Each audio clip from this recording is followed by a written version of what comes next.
Quem vai ganhar? Menino ou menina? Escola A ou escola B? Passa ou repassa? Xuxa Meneghel? Batalha das denominações? Quem ganha? Batistas, presbiterianos ou metodistas? Às vezes a nossa escolha por uma denominação cristã é tão madura quanto isso, quanto uma batalha para ver quem é melhor. Mas existem coisas que a gente geralmente esquece na hora de escolher a igreja que a gente quer frequentar. E eu queria dar aqui 5 critérios, 5 passos, 5 coisas que são importantíssimas e que às vezes a gente esquece.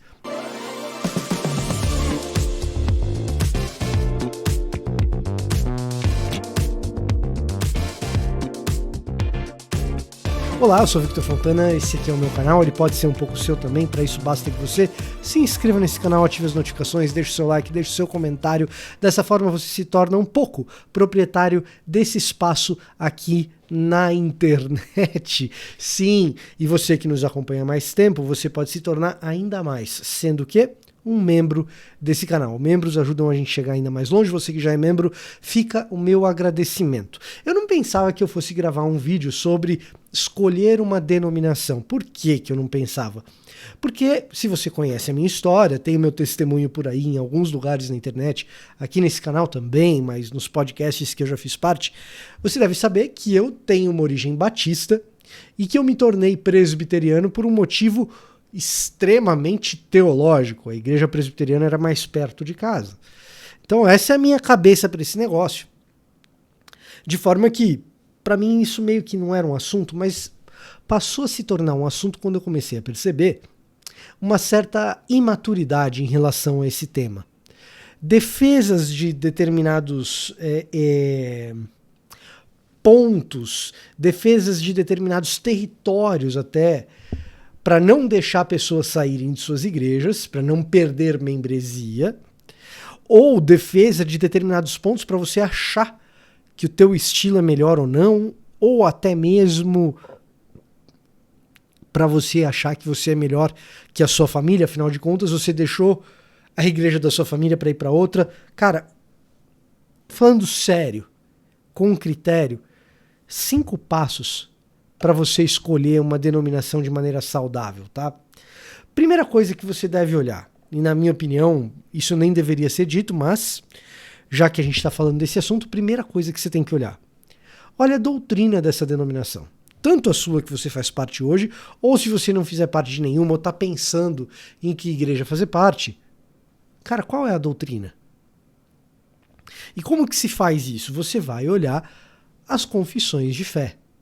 Se você vai para uma igreja metodista, dá uma olhadinha em quem foi John Wesley, dá uma olhadinha no que é o quadrilátero wesleyano,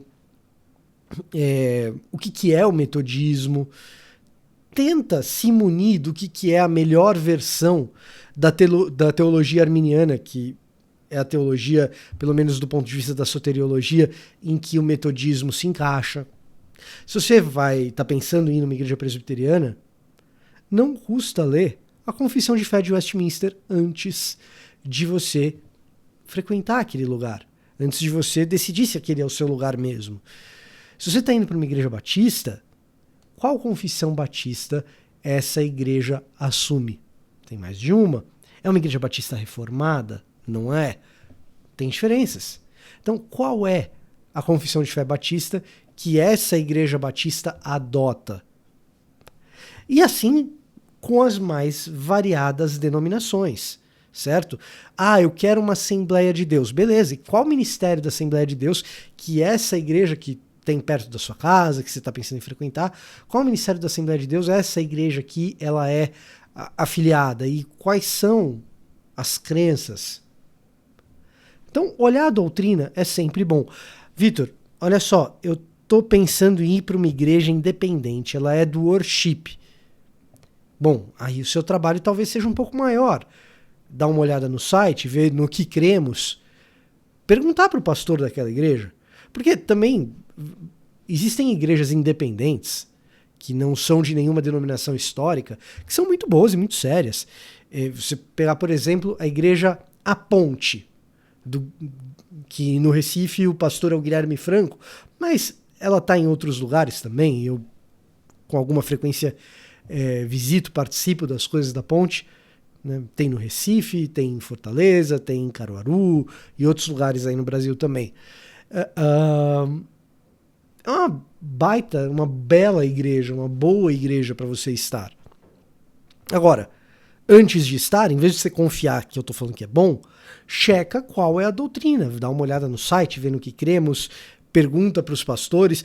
Se o pastor não está disposto a abrir isso para você numa igreja independente, será que ele vai cuidar de você como ovelha quando você estiver lá? Se ele não está disposto a dar essa atenção? Pois é, primeiro ponto é doutrina. O segundo ponto, o segundo ponto é o seguinte, questão local. Lembra que eu falei que eu fui batista a vida inteira, até os 17 anos, né? Agora eu já tenho mais anos de presbiteriano do que de batista. Mas até os 17 anos eu fui à igreja batista. Depois me tornei presbiteriano, por quê? Porque a presbiteriana era mais perto. Você tem que levar em consideração a questão local. Tem que levar em consideração a questão local. E isso vai dizer muito a respeito da igreja local que você está indo.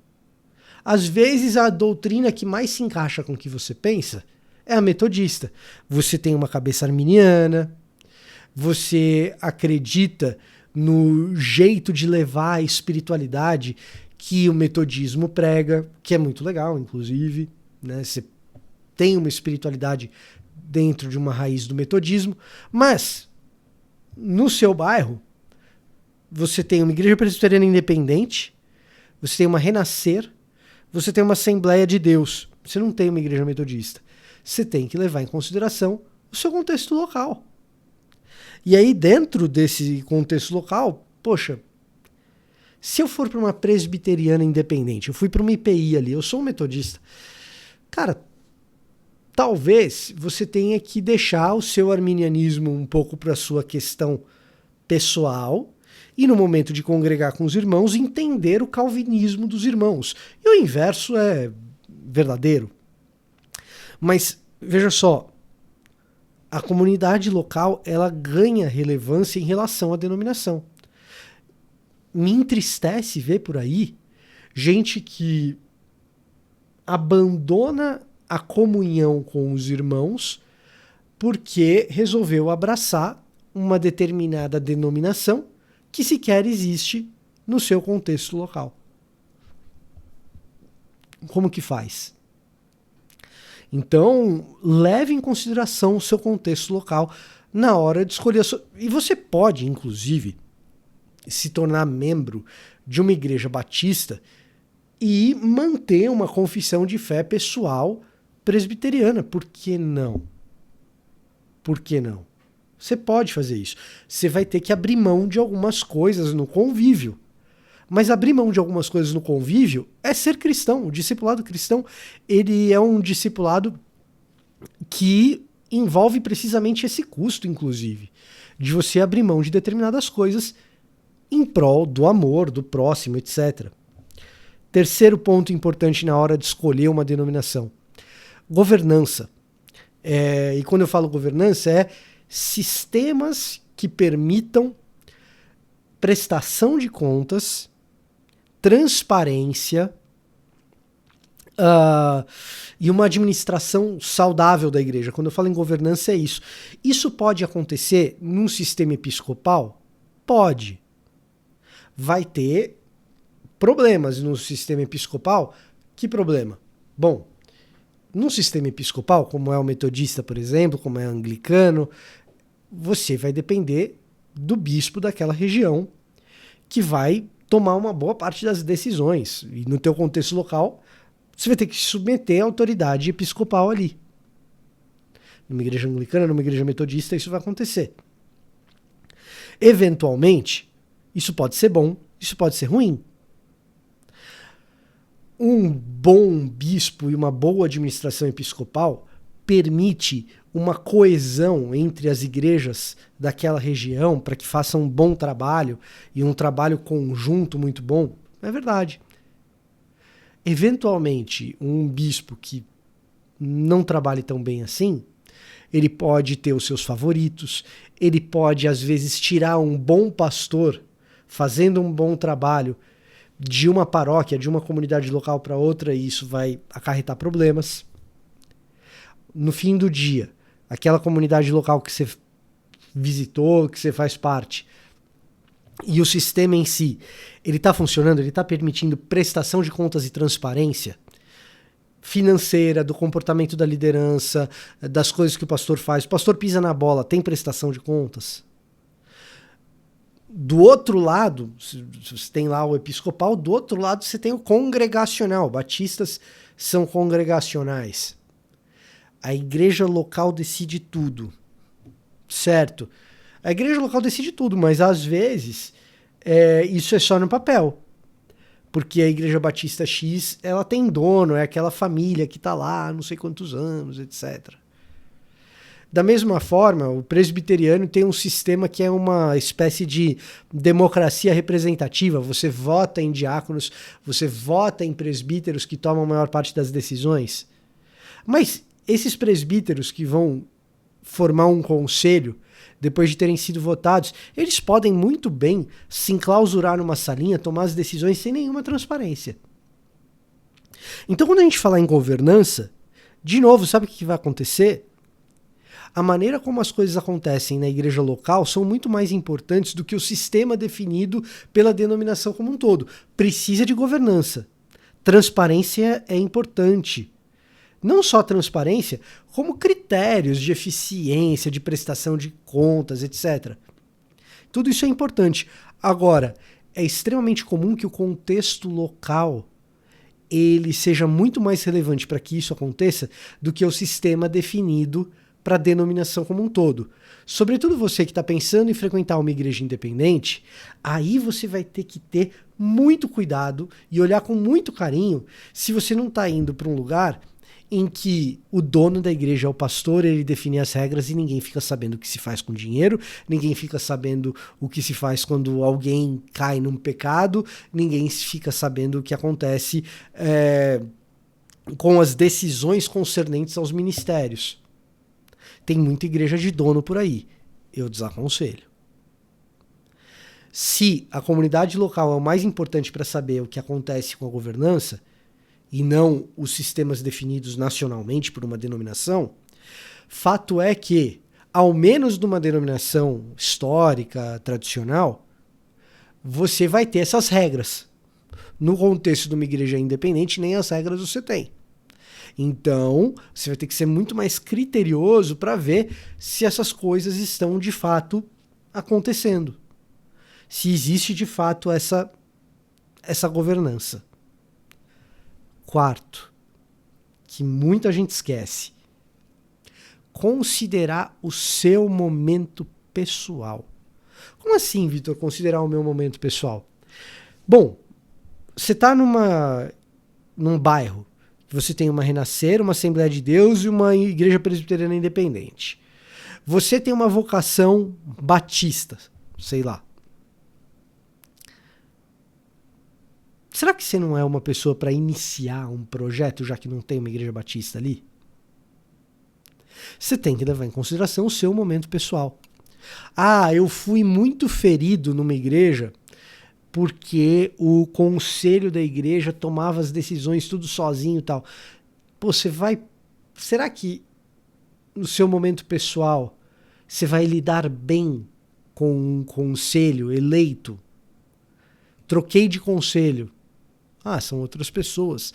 Mas será que você vai lidar bem com esse novo conselho, sendo que você tem ali o mesmo sistema? Então, levar em consideração o seu momento pessoal é extremamente importante. Seja por experiências positivas ou negativas que você esteja vivendo. Talvez o fato de não existir nenhuma denominação no lugar onde você reside que bata com aquilo que você crê que é o ideal, talvez isso seja um chamado, mas você só vai saber isso se você levar em consideração o seu momento pessoal, a sua vida espiritual com Deus, o teu direcionamento espiritual em relação a isso. Quinto e último passo para você escolher uma denominação, muita gente esquece desse passo e ele é tão importante, ele é fundamental, na verdade. Eu diria que talvez ele seja o mais importante e o que motivou esse vídeo aqui. Não escolha uma denominação pelo hype, pela tendência, pela modinha, que é o que eu tenho visto na internet à torto e à direito. O cara, ele não tem uma igreja luterana na cidade dele. E aí ele resolveu que ele vai se tornar luterano. Problema nenhum. Agora, por que ele resolveu que vai se tornar luterano? Por que ele resolveu que vai se tornar presbiteriano? Por que ele resolveu que ele vai se tornar anglicano? Não, porque ali na internet tem um burburinho que aquilo ali é a coisa mais legal do mundo. Esquece tendência, hype. Pro outro lado, tendência e hype pode ser também o carisma do pregador, o worshipeiro, que te traz para uma experiência de consumo espetacular. Não é motivo para você escolher uma denominação. Porque o louvor é legal, porque o pregador é um bom comunicador. Não é. Aliás, excelente indício que você vai quebrar a cara e depois você vai ter que assistir esse vídeo aqui outra vez, porque você vai precisar trocar de denominação daqui a pouco. A qualidade carismática do líder, o hype da internet, a modinha dos seus amigos que estão indo para aquela igreja ali porque ela é descolada, a música boa e o louvor, tudo isso é algo que você vai ter que se descolar na hora de escolher uma denominação. 5 passos, e esse quinto, ele é muito esquecido e a gente precisa sempre falar dele. 5 passos simples. Esse era o meu recado para hoje, eu vou ficando por aqui. Até a próxima.